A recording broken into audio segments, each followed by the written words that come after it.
ज़मीन के लिए ये करीब 10.69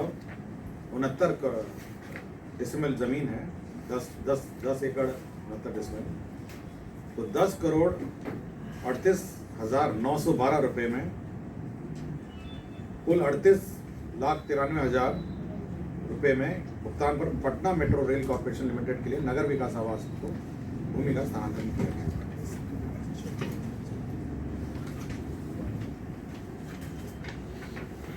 आवासीय भवन बनाने के लिए भूमि 5.44 एकड़ राजस्व भूमि सुधार विभाग के माध्यम से दी जा रही है। हमारे राज्य में स्पेशल सैप जो है स्पेशल ऑक्सिलरी फोर्स आज के दिन में अनुबंध पे कार्यरत है और का करीब टोटल है 3,431 सैप के कर्मी आज के दिन में कार्यरत हैं। तो उनका मानदेय जो है उनके मानदेय में का बढ़ोतरी हुआ है। जूनियर कमिश्नर्ड ऑफिसर का मानदेय 20,700 से बढ़ाकर 23,800 कर दिया गया है और सैप जवान का मानदेय 17,250 से बढ़ाकर 19,800 कर दिया गया है और रसोइया का 13,110 से बढ़ाकर 15,100 कर दिया गया है। तो सैप जवान के मानदेय में बढ़ोतरी की गई। पशु एवं मत्स्य संसाधन बच्चे हैं आंगनबाड़ी केंद्रों में, उनको ये समाज कल्याण का प्रस्ताव था। तो बिहार जो कुपोषित बच्चे हैं 3 से 6 वर्ष वाले, उनको अब सुधा से मिल्क पाउडर लेके दूध पिलाने का व्यवस्था की जा रही है।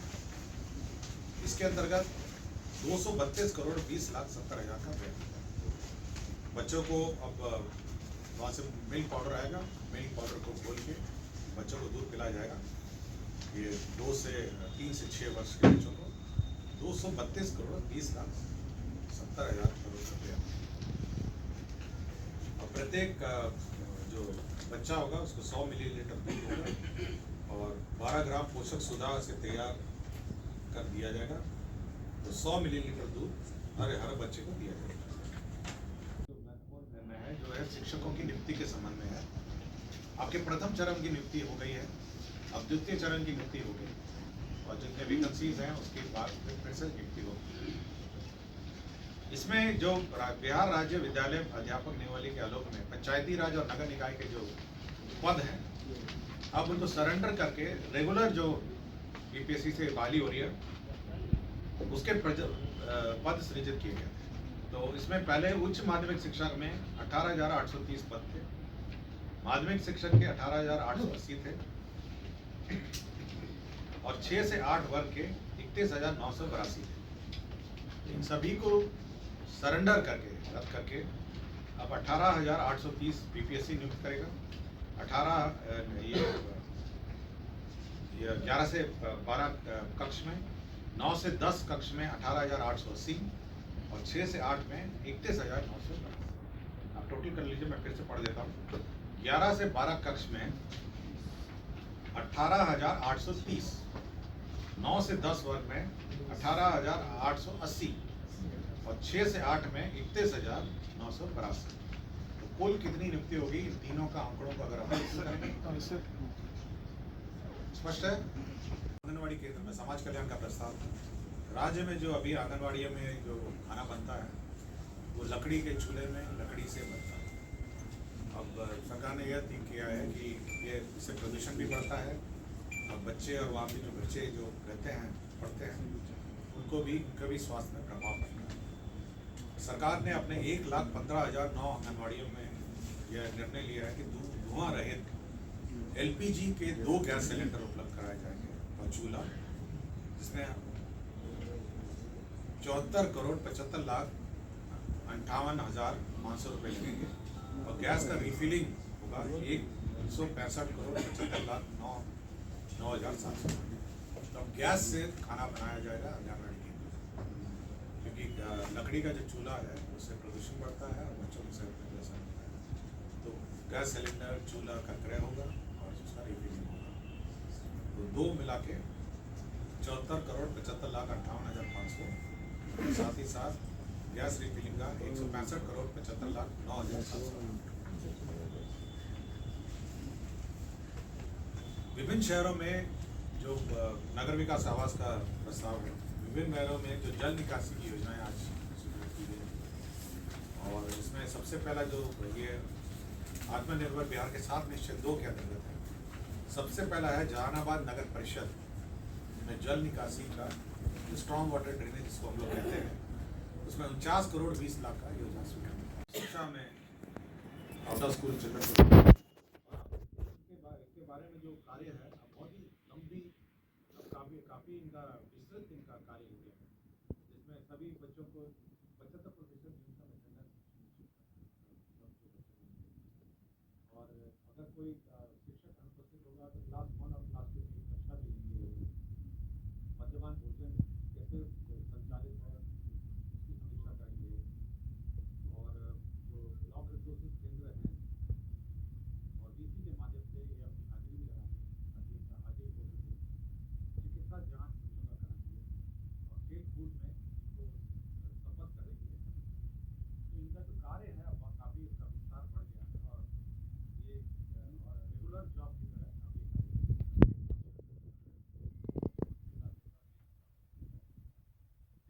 ये ग्रामीण सड़कें जो खराब हो गई हैं, अत्यंत खराब भी हो गई हैं, राज्य सरकार बनाती है समय समय पर मरम्मत भी करती है, लेकिन कुछ सड़कों का जो एंड ऑफ लाइफ कहा जाता है या मरम्मत लाइफ उसका पुनः बनाना पड़ेगा। इसलिए अब राज्य सरकार ने ग्रामीण कार्य विभाग का एक प्रस्ताव था जिसमें मुख्यमंत्री ग्रामीण सड़क उन्नयन योजना करके उन्होंने स्वीकृति करने का प्रस्ताव और इसमें करीब जो राशि है जो व्यय होगा पर मुख्यमंत्री इसमें करीब 10,000 किलोमीटर ग्रामीण पथों का पुनर्निर्माण और उन्नयन और करीब 10,000 करोड़ का इसकी राशि होगी 2023-24 मानता था कि मेरा पूरा आउटपुट में नया बनाना पड़ेगा क्योंकि ऐसा फ्लाइट और ये योजना बहुत महत्वपूर्ण योजना है। 10 साल जिसका हो मतलब काफ़ी साल हो गए हैं, अब उसको बार बार रिपेयर करना संभव नहीं है, उसको नए सिरे से बनाना ही पड़ेगा। बिहार राज्य उच्च माध्यमिक विद्यालय प्राध्यापक नियुक्ति स्थानांतरण प्रशासनिक कार्रवाई आपको याद होगा कि जो हेडमास्टर की नियुक्ति हुई सरकार ने एक नियमावली बनाई थी और यह कार्य जो वर्तमान शिक्षा बहाली है उसके पूर्व हेडमास्टर की बहाली बीपीएससी में और यह मंत्रिपरिषद ने स्वीकृत किया था तो हेडमास्टर की बहाली तो संख्या उतनी संख्या में बीपीएससी से क्वालिफाई होकर हेडमास्टर नहीं हुए तो कुछ शिथिलीकरण प्रस्ताव किया गया है जो हेडमास्टर की बहाली है उसमें न्यूनतम जो एक्सपीरियंस है वो 10 वर्ष उस 10 वर्ष का एक्सपीरियंस को घटा के 8 वर्ष कर 2 साल दूसरा उसमें परीक्षा कैसे होगी इसका पूर्ण विवरणी उन्होंने नियमावली में लिखा कि 150 प्रश्न होंगे नेगेटिव मार्क्स। अब ये प्रावधान किया गया है कि जो परीक्षा का पाठ्यक्रम और परीक्षा का प्रारूप तो शिक्षा विभाग और बीपीएससी आपसी विमर्श परामर्श से दोनों विमर्श और परामर्श करेंगे और तब कोई पाठ्यक्रम और जो परीक्षा का प्रारूप है योजनाएं हैं उसको संचालित करने के लिए राज्य में विकास मित्र की नियुक्ति हुई। विकास मित्र का मानदेय आपको जानकारी होगा कि वर्तमान में 13,700 निर्धारित है और समय समय पर इसको विभिन्न राज्य सरकार के आदेशों से इसको बढ़ाए जाते रहेंगे, किंतु 13,700 पे आज के दिन इनको मिलता रहा है। राज्य सरकार ने यह निर्णय लिया है कि आप इस मानदेय को 13,700 से बढ़ा के 25,000 किया जाए और ये बहुत बड़ी वृद्धि है। 13,700 से बढ़ाकर 25,000 किया जाए और हर साल 5% इसकी ऑटोमेटिक वृद्धि 1 जुलाई हर साल के 1 जुलाई को ऑटोमेटिक वृद्धि। तो 13,700 जो मानदेय प्राप्त करते थे वो 25,000 हो जाएगा। 5% वृद्धि प्रत्येक साल के 1 जुलाई को होगा। यह जो परिवर्तित जो प्रस्ताव है जो परिवर्तित जो इनको ये जो मानदेय दे होगा, ये 1 सितंबर 2023 होगा। तो इस महीने की जो पहली तारीख है उससे दे होगा और तत्काल ये लागू हो गया। इसके अतिरिक्त इन्हें ईपीएफ की जो राशि है वो इसके ऊपर आप जोड़ सकते हैं, जो वर्तमान ईपीएफ दर है वो दे होगा। और साथ ही साथ जो कोई अलाउंसेस है, जैसे गाड़ी का है, कागज का है, कलम का है, जो उनकी कार्य क्षमता को और बढ़ाता है, वो अलग से महादलित विकास मिशन तय करेगा। तो मूल प्रस्ताव जो मानदेय का था राज्य सरकार ने अनुमोदित किया है।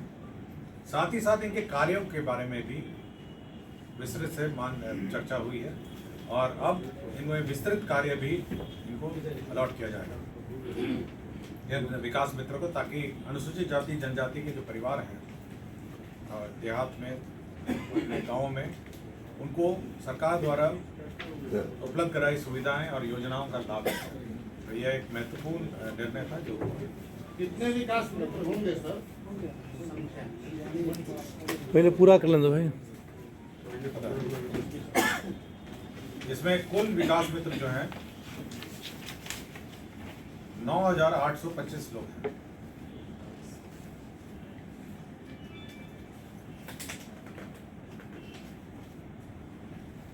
ठीक है। और सरकार को जो देय होगा, मतलब जो कुल राशि है ईपीएफ और ये सब जोड़ के वह 28,250 होगी। मतलब अगर 25 इस पर कैलकुलेट आप करिएगा तो सरकार को ईपीएफ सब जोड़ के 28,250 रुपये, तो 25,000 प्लस जो ईपीएफ का दर है, और कुल इस पर व्यय होगा 333 करोड़ 6,75,000। 9,825 लोग इसमें आज के दिन खाली। शिक्षा विभाग में 2 प्रकार के शिक्षा सेवक कार्यरत हैं। एक तो शिक्षा सेवक है और एक शिक्षा सेवक तालीमी मरकज है। एक शिक्षा सेवक जो है वो अनुसूचित जाति जनजाति के जो आउट ऑफ स्कूल चिल्ड्रन हैं उनको स्कूल में लाते हैं, उनको शिक्षा अध्ययन में संबद्ध करते हैं। और दूसरे हैं जो अल्पसंख्यक के छात्र छात्राएं हैं, उनको अपने अपने शिक्षक संस्थाओं में लाते हैं। आज के दिन में उनको 11,000 रुपये मिलता है, तो 11,000 से बढ़ा के सरकार ने इनको 22,000 रुपये कर दिया। और उसी प्रकार 1 जुलाई प्रतिवर्ष 5% का वृद्धि हर साल होगा। तो अब ये हर बार सरकार की अनुमति प्राप्त करनी नहीं पड़ेगी जिन्हें अब मतलब दर के लिए, मतलब बार बार इनको सरकार द्वारा संशोधित दर नहीं देना पड़ेगा। और 1 जुलाई प्रतिवर्ष को 5% की वृद्धि होगी और 11,000 को बढ़ाकर 22,000 दुगना हो गया।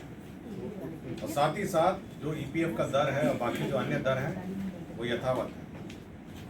ये कब से लागू होगा? ये